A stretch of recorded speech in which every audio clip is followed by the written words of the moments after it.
can it be, I can give you an hour this month and I can give you, 5 hours next month? Yes. Is it only Meals on Wheels drivers, or what else are you looking for?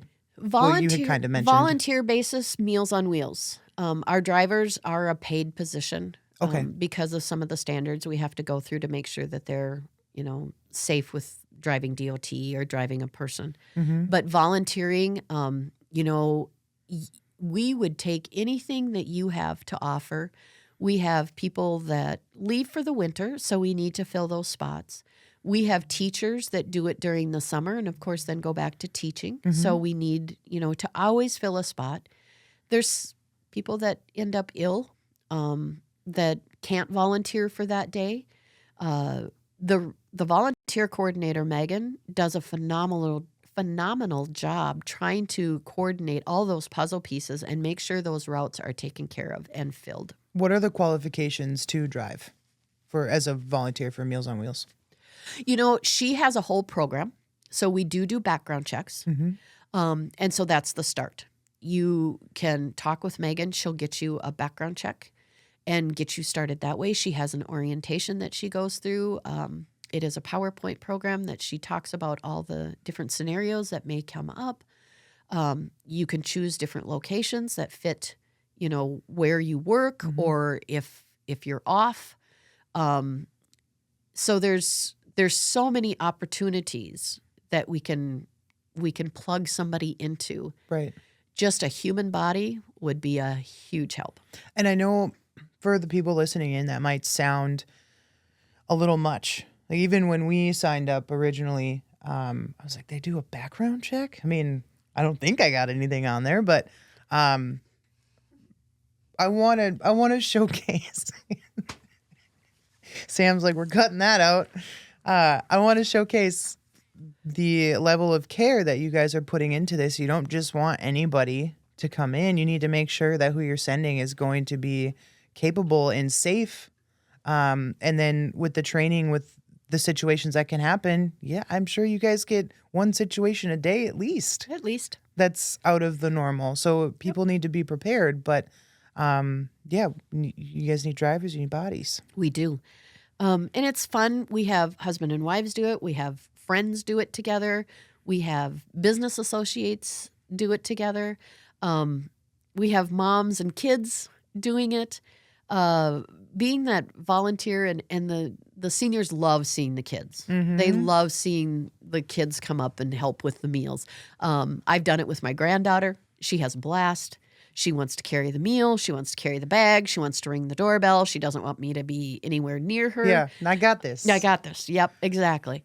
And and that's fun to see that I can promote this with my granddaughter and get her out there helping with some of that. You're getting the next generation coming in. Exactly. The next puzzle solvers. Yeah, right. Exactly. That puzzle that needs to have that piece fit into the proper place. Mm-hmm. The story you told earlier about the kids kind of wondering, why isn't this person's name on here? That tugged on mine a little bit. Oh, and I looked up and I looked at the family because I was helping in one of the pickup sites, and I said to the mom, I said, "Wow, I'm impressed." And she said, "Oh, he checks this list out to make sure that he's got his favorites on there, that he wants to make sure he gets to see that person." Yeah, and we have we have teenagers, we have high school kids. We have some people from NDSU that when it's summer and their college kid is home, they'll go with the volunteer. So it's the demographics of age that can help do this volunteering. It's there is no stopping. It's anybody. It's anybody. Yeah. Well, thank you for joining. Oh, this has been a blast. Yes. Yes. I learned so much. There's just so much more to this than I thought it was just Meals on Wheels. I never really understood that there's this whole program that you guys are able to offer and that how large you are. Well, and we've been around since 1971. And just because you're car people, we'll kind of throw a little blast from the past. They started with 2 drivers, 1 panel van, and a panel station wagon. And that's how they picked up people. They had one was the driver and one was what they called the jumper. One would get out and open the doors. Okay. Okay. So if you look up these old station wagons and these old vans, Yeah. that's what we had for vehicles that we started. And we're transporting people. Yeah. Now look at you guys. And look at, yeah. Yeah.